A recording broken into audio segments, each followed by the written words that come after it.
And just tell me, I mean, just in this moment right now, kind of like what you're feeling, in this moment, the emotions that are going through your mind. I mean, honestly, right now, I mean, I'm just kind of stressed out, just ready to be home. Not, I mean, I'm not really going home, but I'm ready to be somewhere familiar. If you don't mind walking me through, kind of just from the beginning, if you don't mind, what you can remember, and just, kind of how all this started. I mean, I pretty much remember everything we had. So, like, I came here on a mission trip with my church, and we were helping supporting another church in Lithuania, the city of Panevėžys. We were assisting them in a program that they do every summer, which is like kids in camps or something like that. So that's what I was originally here for. And I was slated to be here, be working within those camps for 2 weeks, like 2 5-day weeks. And then it was a 17-day trip in total with travel. And then we had like 2 days of tourism built into it. So on Saturday the 19th, we went to a place called the Coronian Spit, and then we were gonna visit another like smaller town city on the Coronian Spit called Nita, which there's this big sand dune and that butts up to the Baltic Sea and the border of Russia. And then everybody wanted to go to like a beach. There's a beach there that everybody wanted to visit. So we went to the dune and then kind of went around the town a little bit, went to a few shops and bought, I went into a candy shop and bought some candy that that we don't have back home, and then a couple of Red Bulls that we don't have back home, and then we went we went to the beach. And when we got to the beach, like the water was kind of cold and like I was kind of like apprehensive to go in, but there was another, so the pastor's son that we were there, like of the church that we were with, like coordinating with basically, was like, "Oh, I'm going swimming and all that." And I was like, "Okay, well, I'll go swimming with you." Well, I ended up being the first one to go in the water. And like I dove in to like a swell like you would, like if you were at the Outer Banks. And I hit something in the water and shattered my neck and my C5 vertebrae, and was pretty much paralyzed from that point. And I almost drowned. And then I got pulled out of the water. And one of my dear friends now was the one that pulled me out. And then another dear friend of mine held my head in place for 45 minutes until an ambulance could get to me. So, What were and you then, thinking in those moments? Just amid all of that, do you remember just, kind of what was going through your head in that moment and just the emotions you felt? I mean, so like when it happened and everything, like I said, I almost drowned. So like I was like kind of distraught, like scared in that exact moment, not knowing what was going on. Like my legs were numb and my hands were like balled up like this, like pretty much immediately. Now I have this much like dexterity in my left hand, but my right hand is still pretty much in the same condition from the 19th. So it was just like more like the unknown, and then the amount of time that it was a long time laying on the beach waiting for help. The paramedics, or I don't even know what you would call them, really lifeguards, didn't have any of the equipment that they needed to handle a case like mine. So it was kind of just on the people that were there to support me and help me in that situation. And so the one of the guys is a volunteer, he works at DuPont full time, but he's a volunteer firefighter in Powhatan too. So he pretty much knew what to do as far as like supporting my neck and everything until the ambulance could get there. And then just walk me through to when you got to the hospital, I guess from what you can remember too, and just walk me through again what they told you had happened. to your vertebrae again and stuff. So when I got to the hospital, they took me to like a smaller clinic first and did a CT scan and realized like the severity of the situation, I guess. And I ended up having to go to another hospital, which I don't even know how far it was. But once we got to the second place, like where I'm at now, the surgeon was like, I don't, he didn't, he, so my vertebrae was still like intact. Like it hadn't like no pieces have really broken off or anything. So it was like, he looked at the scan and figured that all he was gonna have to do was just basically screw a plate to it, and it was gonna be like everything was gonna be all right. But when he got into my neck and everything, he figured out that like my whole entire C file was pretty much just destroyed. It was, I mean, the the trauma that I had, basically, if it had gone any different, like it's the kind of injury that like is causes like sudden death. There's no way that I should have even made it out of the water, is what my surgeon said. Like after I had been awake and like cognizant for a few days, like they didn't tell me all that like immediately, but a few days later, come to find out, like most people just like your spinal cord is severed and you're done. How did it make you feel to know that, that you were able to be like get out of it alive and, just not go down that route and just be able to like, survive it? Well, being the fact that my faith is in the Lord, and I'm a very involved in my church, and I'm a Christian, so it's, I mean, God was with me in that moment. God is still with me in this moment, and every moment that's ahead. So, I mean, honestly, like I could sit here and question it all day long about why it happened to me, but it's not going to get me anywhere. I just have my put my faith in God that everything's going to be okay because He kept me here for a reason.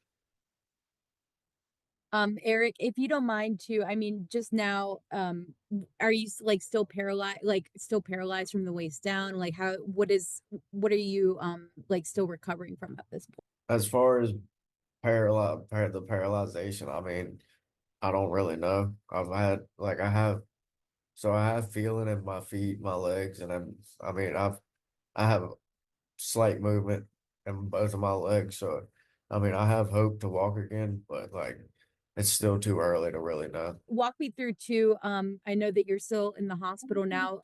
What kind of barriers have you been facing to try and get back home? A lot of just being ran around with the insurance, and Anthem hasn't been the best about getting us. It seems like every time that we get one answer, there's another answer that we need. There's another answer, and they never give us the full spiel of what needs to be done. It's just, all right, do this. Then okay, that it takes 3 days to get that done. Do this. Now 3 more days. Do this, and now it's been almost 2 weeks. Have you guys then heard anything else from like what's the last you've heard from them in terms of like how they're helping you guys out, or have you heard anything else at all? So the last time we know is that now everything has been approved. I guess now it's just VCU needs to, MCV needs to talk to one of the surgeons here about my case to figure out about getting me a bed there, and then they can do the medevac and I can come back. But I mean, honestly, I don't even know if we can believe that at this point. So, but there has been no timeline. You said it got approved for you to be taken to VCU, but no timeline yet has been given to you as to when all this is going to take place then. Yes, ma'am, exactly. Is there anything else, Eric, that you want to say or add, just about, kind of how your recovery goes from here? Just any other things you want to say or add? If there was anything else I could say, I just would say like if if you have faith in God, that if you're a Christian, whatever your faith is, take my situation and the fact that I'm still here and use that and for your advantage, because God works miracles, and the fact that I'm even sitting here talking to you is a miracle. So that's it. Part of the process, my husband and I didn't have passports. So we started the process in DC on Tuesday after his accident was the first appointment that they were able to get us with agency because we couldn't call till Monday. This all happened on a Saturday. So we started our journey to Lithuania on Tuesday evening. Sorry, we flew to Frankfurt. We were in Frankfurt for 13 hours in a layover, and then we landed Thursday morning at midnight in Lithuania. So then the next morning we came to the hospital. We drove to the hospital next morning. Just as a mom, what was your first reaction when you heard about everything that happened? And what went through your mind in that moment? I honestly, I didn't know what to think because I didn't really understand the gravity of the injury because nobody really knew until after the surgery was complete.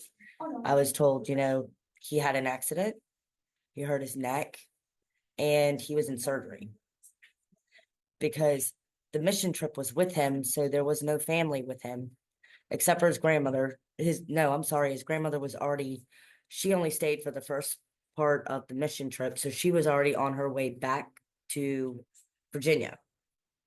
And so there was no family here. So there was very limited information shared with them because they were not family. A lot of information didn't even come to light until I was back. And we sat down with everyone here at the Lithuanian hospital. But I was devastated. I was scared. Your kid's going on a mission trip, church mission trip. Nothing bad's going to happen. He was really excited. We were really excited for him. And as soon as I got that phone call, I knew something was terribly wrong. And it was a lot of moments of once you got information, you went through this whirlwind of emotion. And then as soon as you could kind of get a grasp of that, the next wave would come because first it was surgery. He came out from surgery. Then because he dry drowned, they had to re-intubate him about 7 hours after the surgery. So we were just dealing with one, I don't know. And then for the majority of us trying to get here, he was in a medicated coma. And then his grandmother came back to Lithuania until me and my husband could get here. I really don't know how to describe it. How long was the medical coma for? 48 hours. 48 hours. And was that after the surgery? Yes. He was in I was ICU. just asleep for 48 hours, I think. 48 hours. I wasn't like in a coma. I was like, He was in a medically induced.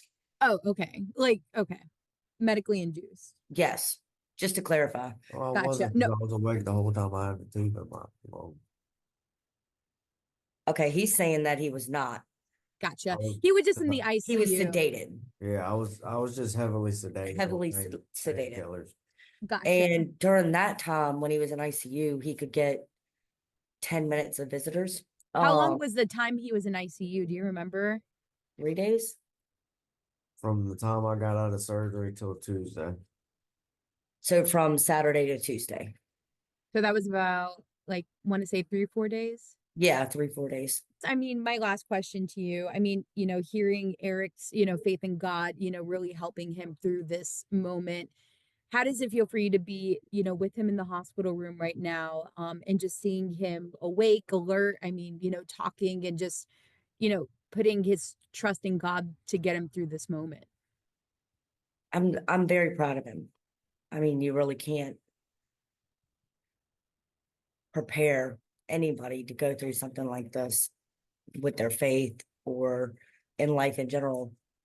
And, beyond that, yes, his faith is strong and he has a lot of hope. There's a lot of hard moments too. Anything else that you guys want to say or add, just about what can people do if they watch this story, how they can support you guys through all of this?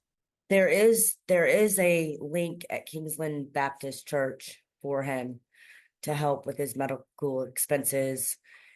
His name is on that link, and you can click on it, or you can mail a check into Kingsland Baptist Church in Chester and put his name in the memo. But beyond that, our main goal when we return home is to figure out what happened to him and why he wasn't medically evacuated quickly. Because at the end of the day, if this was the CEO's son of Anthem, he wouldn't be sitting in a Lithuanian hospital right now. And nobody should be treated this way. The goalposts shouldn't be moved over and over and over again when somebody is just trying to figure out. We're dealing with language barriers. We're dealing with hospital limitations. We are dealing with a lot of issues here. And it really is hard when you're calling corporate America and you're like, I just need somebody to care. I just need somebody to care enough to tell me when I can tell my son we're going home. And we haven't been given a timeline. We've been told things were approved, and then it was just the hospital stay, not air transport. I mean, the list goes on and on and on. You talk to somebody over here, they tell you something different than, because we're dealing with Anthem International and Anthem Home Plan. They're supposed to be partners in all this, and it's just everything always gets stalled, and everybody wants to point the finger. And like the whole doctor situation could have been resolved a week ago. And we were very upfront with them about his surgeon that was here is getting ready to go on a break. So the information that he has that he can just spit out to a VCU doctor is no longer available to us. So now we have to get another surgeon up to speed, get them on the phone with VCU. I'm not blaming VCU because VCU just got involved this week, because I knew if we didn't get them involved, it would be another holdup. It would be another red tape. And the international side gave VCU the wrong number. What do you do? If You I'm not just calling and I'm want not answers. checking and I'm not following up with everything they say they're doing, we just wait. I mean, he wants to be home. He wants to be surrounded by everyone from his church, his friends. He needs it. Being stressed doesn't provide a good environment for healing. And wondering every day when you're going to get to go home and not being able to communicate with your nurses, your physical therapist. You can't ask direct questions and get direct answers because they have to use translating apps. So even with translating apps, it's all very limited and what can be provided back and forth. So my husband and I have been spending 14 hours here in the hospital. And then every night we go and we fight the fight. We're calling insurance companies and following up with hospitals and everything that's been told to us that day. And then the next day we find out, oh, that information isn't quite what it is. You ask for follow-ups, you ask for emails, and you get them, you don't get them. The list goes on and I can respect that they don't deal with this, but this is still their job.